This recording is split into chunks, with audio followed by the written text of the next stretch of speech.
Hello every one, എൻ്റെ പേര് അക്സ Jacob എന്നാണ്.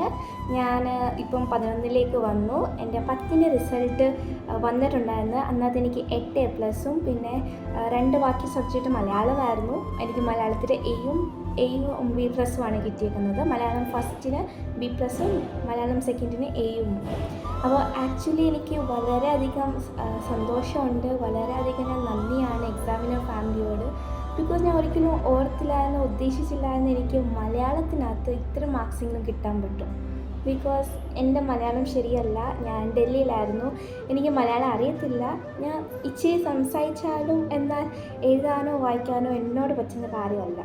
പക്ഷേ അത് കഴിഞ്ഞിട്ടും എക്സാമിനറിൻ്റെ ലൈവ് ക്ലാസ്സസ് നോക്കിയിട്ടും അതല്ലാതെ ഉദ്ദേശിച്ചതിൻ്റെ അപ്പുറം ഇത്ര നിറച്ച് മാർക്സ് കിട്ടുമെന്ന് ഞാൻ ഒട്ടും ഉദ്ദേശിച്ചല്ല. അപ്പോൾ ഞാൻ ഒത്തിരി അധികം സന്തോഷത്തോടെ ഒത്തിരിയധികം നന്ദിയോടെ ഞാൻ എൻ്റെ എക്സാമിനർ ഫാമിലിക്ക് താങ്ക് യു പറയുന്നു. പിന്നെ മാത്സും അതുപോലത്തെ ഒരു സബ്ജക്റ്റ് ആയിരുന്നു. മാത്സ് എന്ന് പറഞ്ഞാൽ എനിക്ക് ഒട്ടും മനസ്സിലാകത്തില്ല, അങ്ങനത്തെ ഒരു സബ്ജക്റ്റാണ് മാത്സ്. എത്ര ശ്രമിച്ചാലും എന്നോടാവുന്ന കാര്യമല്ലായിരുന്നു മാത്സ്. എന്നാലും എനിക്ക് മാത്സിൽ A+ കിട്ടിയതിന് ഞാൻ ഒത്തിരി അധികം സന്തോഷിക്കുന്നു, ഒത്തിരി അധികം നന്ദിയുണ്ട് എനിക്ക്. അപ്പോൾ താങ്ക് യു സോ മച്ച് എൻ്റെ examiner family for all your effort towards me.